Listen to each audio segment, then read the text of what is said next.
Good afternoon, everyone. Charles Moskowitz here. Welcome to the program. I am doing the live stream here at YouTube and at all of my subscribers in the podcast world. You know, it's amazing what someone can do nowadays with some simple equipment. And of course, the other thing, the other wrinkle, if you will, with my show that I think is unique is that I am able to take phone calls right off the street using the old-fashioned dial-up. 617-396-4958 is the number if you'd like to call in and join the program. 617-396-4958. There are so many things going on right now that are difficult to talk about on YouTube and on TikTok because those platforms remain censored, as well as is Twitter and Facebook. So let's suffice to say, on those particular sensitive areas, that there is developing news. I don't want to call it breaking news, but I would say it's moving forward in both Arizona, after there was a significant forensic audit that took place, and that audit discovered and uncovered considerable corruption with regard to the election of 2020. They discovered well over 100,000 votes cast, more than were registered, that there are developments in Georgia on the same subject, in that a state judge considered ruling on a disputed body of votes out of Fulton County that were about 200, if not more, 1,000. And that he sat on this case for about 6 months, finally decided to rule against it, in spite of the fact that there was no precedent in that state to not have an audit under the same circumstance. Now that is being challenged. That is being brought up again.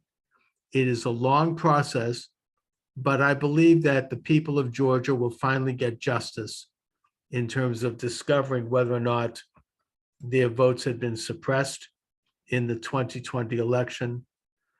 And then, of course, the third state that is critical, well, there's many others, but the third state right now that is on the forefront of this ongoing crisis is Pennsylvania, where there is significant movement in the direction of conducting a full forensic audit.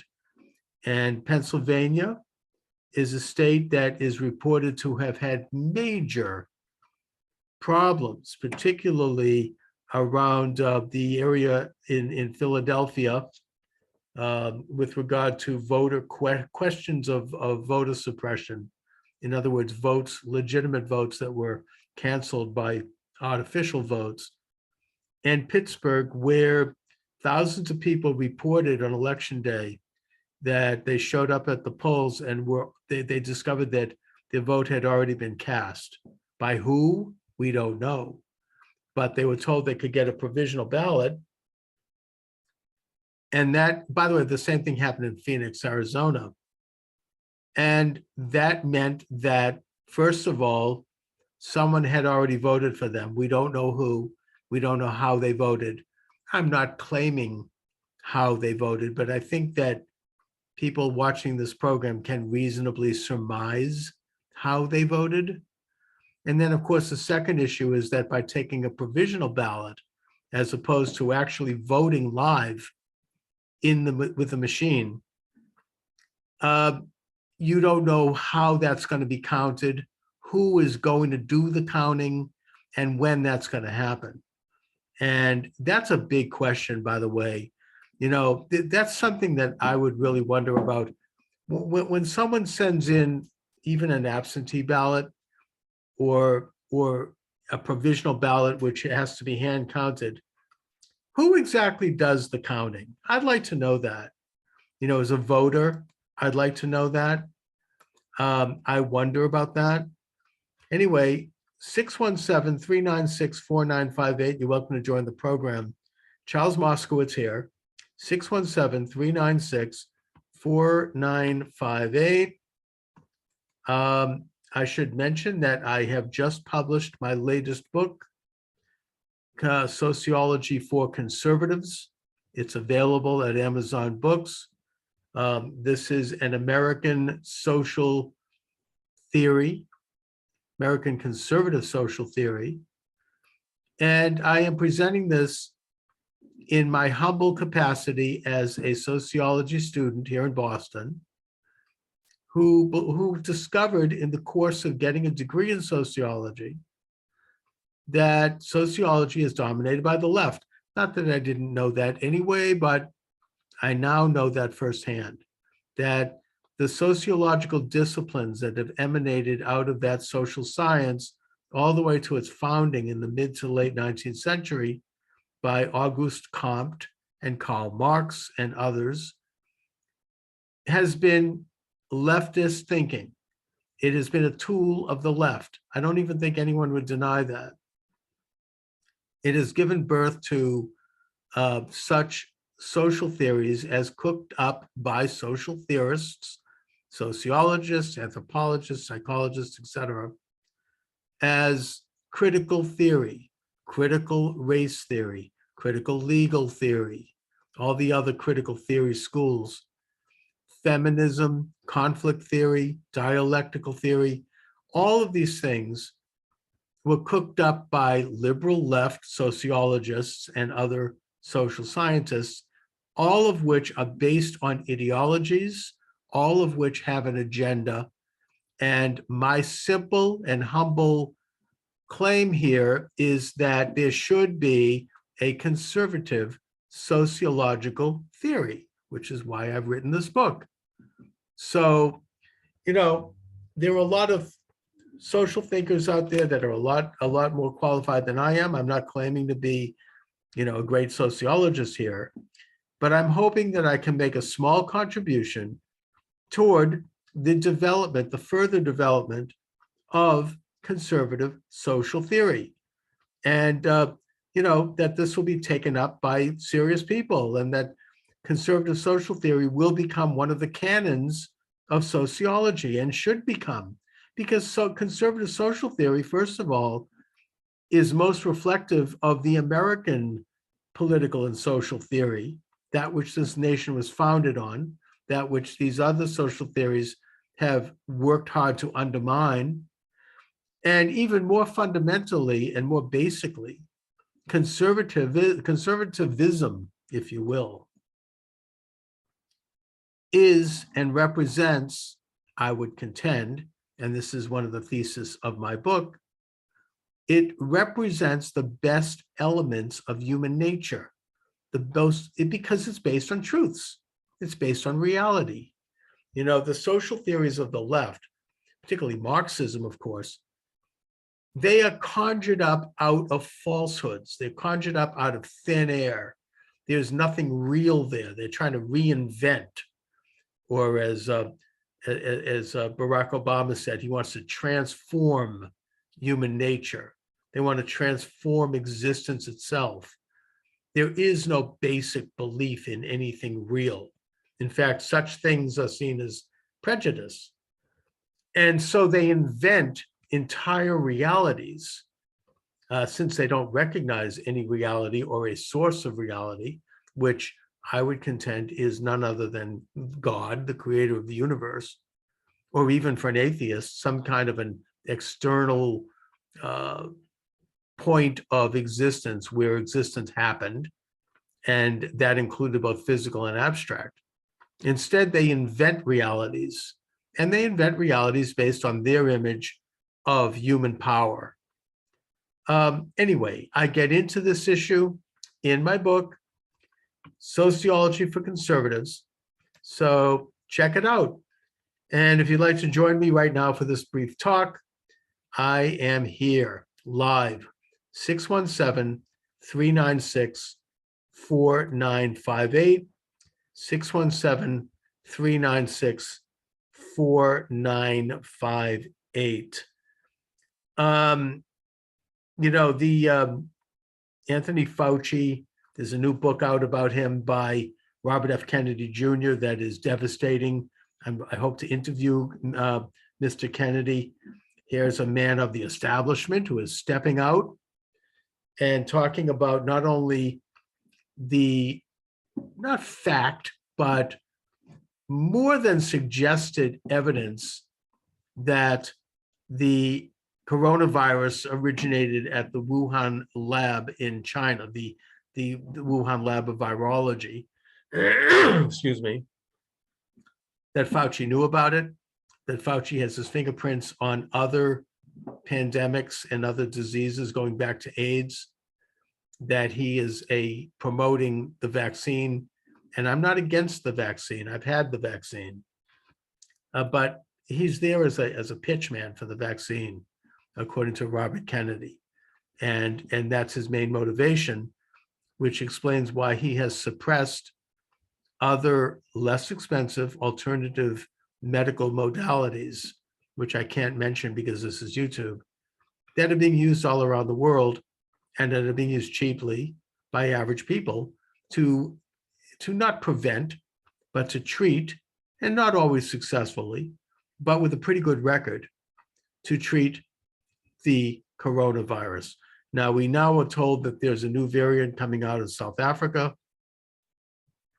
The doctor who identified this in South Africa says that it is a very mild case of the COVID-19 virus, that mutations generally are less and less severe as they mutate in society, and that this one, the Delta variant, did not turn out to be this catastrophic mutation that it was claimed it would be. I'm not saying it's good, and I think, yes, it's dangerous, and take precautions, I do. But it didn't turn out to be as severe as the original virus, which of course is the one that led to the lockdowns in the United States. And that this third wave, if it happens, and I don't know if it's happened or not, no one knows, I don't think. I think we will find out, is even less severe than that. In other words, again, I'm not a doctor here, but my understanding is that it weakens with each wave. So the amount of hype around this is suspicious.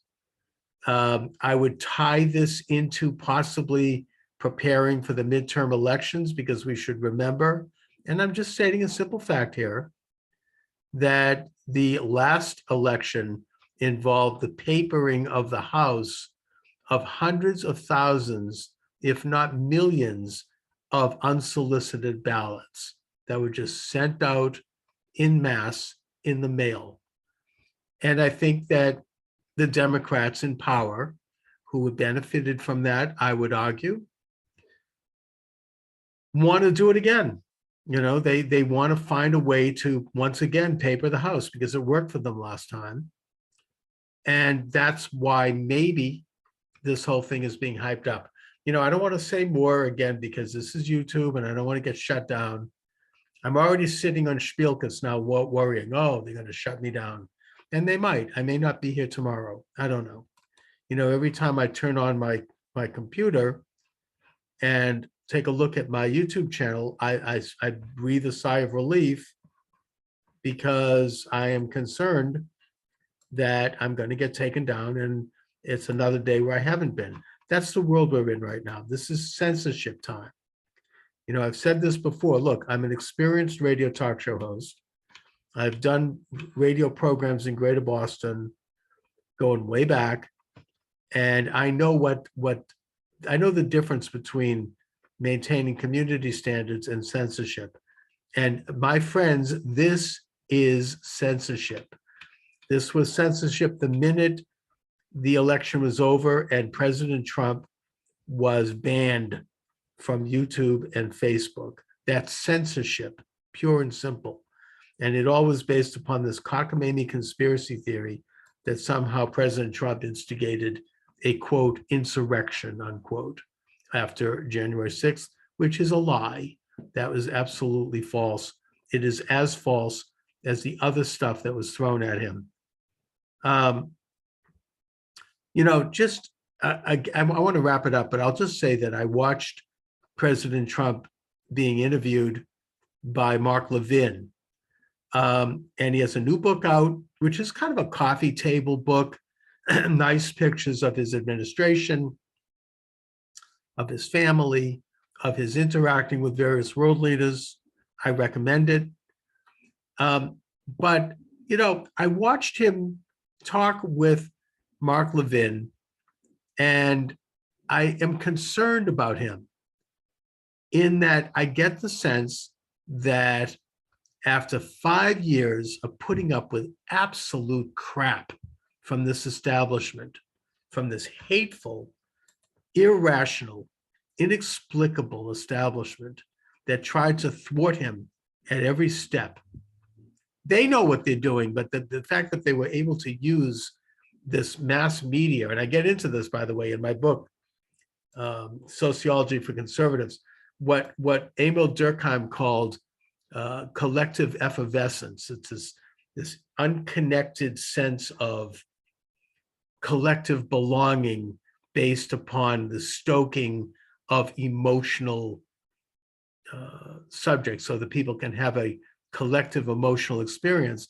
And that's what was created around Trump by this establishment who does hate Trump because they hate the idea of putting America first. They hate the idea of national sovereignty. These are, they hate the idea of a nation exercising the tools of sovereignty, such as protecting its borders and protecting its trade and its industry and its labor and its culture, all of these normal things that nations do and that past presidents have given lip service to, Donald Trump meant. And Donald Trump led and still leads in a way, a movement that seeks to do just that. And they despised that, and they knew they had to take him out. And they hatched these despicable conspiracy plots, claiming that he was spying for the Russians, claiming that he had done something wrong with Ukraine, which was ridiculous, claiming that he is trying to overthrow the government by sending in a couple of motley looking guys, one guy with the horns and the fur coat, and they're going to overthrow the government. These things are all lies. These are setups. And it was a major distraction. I hope that we can learn that this was, in a sense, a true insurrection, a true attempt to overthrow the will of the American people and our election. And I saw President Trump, again, being interviewed by Mark Levin, where he was talking about this, and he was talking about the Ukraine hoax. And I'm worried about him because I got the sense that it's starting to get to him. I was amazed all this time, all these years, that he did seem above it all. He did seem almost insouciant in the face of this vicious, hateful attack and this mind control that they use to influence the masses.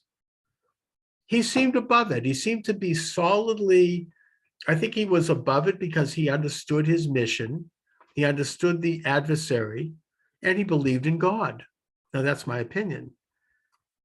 And I worried that he might be losing some of his momentum in that regard, because I got the sense that from the way he was talking to Mark Levin, that it's all starting to get to him a little bit. He was rambling a little bit about the Ukraine thing. I can only imagine the kind of pressure.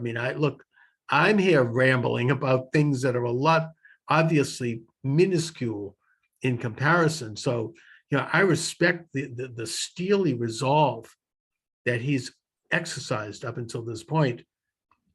But I am fearful that the whole rotten international establishment, deep state, swamp culture that has tried to destroy him, that they might be getting to him finally. I'm worried about that, and I hope that others are as well.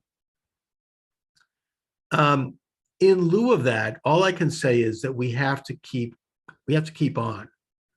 We have to continue to try to keep on keeping on by understanding what he stood for, the nature of the MAGA movement.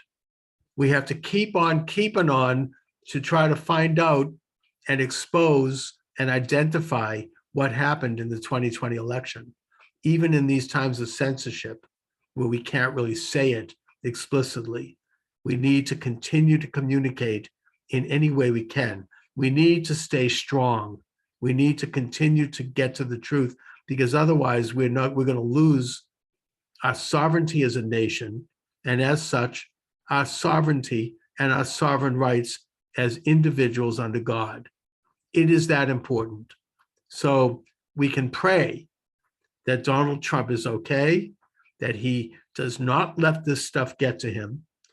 And at the same time, we can educate in any way we can our fellow citizens in a nice way, because people, I would contend, have been brainwashed. They've been swept up in this irrational hatred of Trump that was cooked up and coordinated and concertized by people who really do hate Trump because of the reasons I have already outlined. When you approach people like that, and we all know them, they're our friends, they're our family members, they're our children, they're our spouses, they're our parents, they're our uncles and aunts, they're our colleagues, there are just our associates, people we travel with, especially me because I'm in Boston, but I'm not exactly in a red state. But we all know people like this. We have to approach them with kindness, with care. We can't expect a lot, but you can introduce little kernels of information, little glances of reality into a discussion without triggering people. But yet by planting that little seed, they won't be able to, it'll pierce their conscience, because most people who have been sucked into this massive, what Durkheim would call collective effervescence, they don't understand what's going on. They've been wrapped up in it.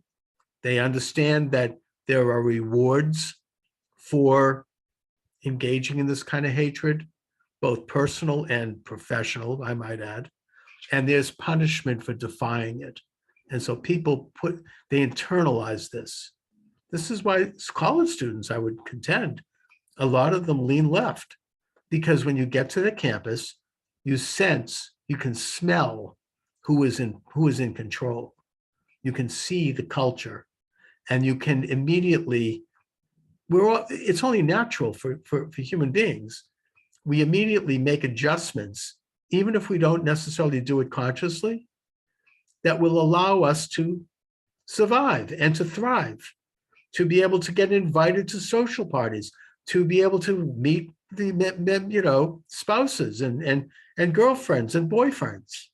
We in order to be in the in crowd and to be one of the beautiful people. We understand that we have to kind of like trim our sails a little bit, conform a little bit in order to make that happen. And that we also understand that there are very bad consequences when we step away from this collective effervescence, if you will. And that those consequences can be very dangerous and very dire to our futures, our lives. Now, I personally don't give a damn, because I'm not involved with any of those institutions, but I appreciate the fact that people are. You're going to a college, for example, and you have parents spending, 60, 70 grand a year. You want to have a career. You want to have a future. You want to get a job. You want to be able to have fun at that campus. And, you get the message pretty early on about what to do and not do to make that happen. And so you do what you have to do. Now, look, again, if you're in that position, Most people don't have the courage to step out of that. They don't have the conscience. They don't have the awareness to even know that they're in it. And so what I would say to people who do know what's going on, or maybe have a few inklings of what's going on, is to proceed carefully, proceed slowly, and work with the conditions on the ground, as the Israelis like to say. Work with the realities that you're in and work within it. And yet at the same time, continue to grow, continue to develop, and continue to do what you can do, what you think you can do, without tipping the apple cart. And I would say that generally to people who are dealing in this world right now, with people are involved in what I would contend is a conspiracy. And that is that you have to deal with the situation at hand and do it with kindness, with care, with love, and with careful deliberation, because a few seeds planted can sprout. It may not happen right away. It may take a long time, but eventually it does happen. That's how freedom works. Anyway, I'm going to wrap it up there. I hope I didn't get in too much trouble today. Let me just say that my book is available, Sociology for Conservatives, an American Conservative Social Theory, both as a Kindle and as a paperback. It is available at Amazon Books, I believe also at Barnes & Noble Books, by yours truly, Charles Moskowitz. Check it out at Amazon, Sociology for Conservatives. And I want to thank you for joining me today. God bless you all. Have you a blessed Christmas and Hanukkah season. And let's just stay strong and let's stay American. Thank you.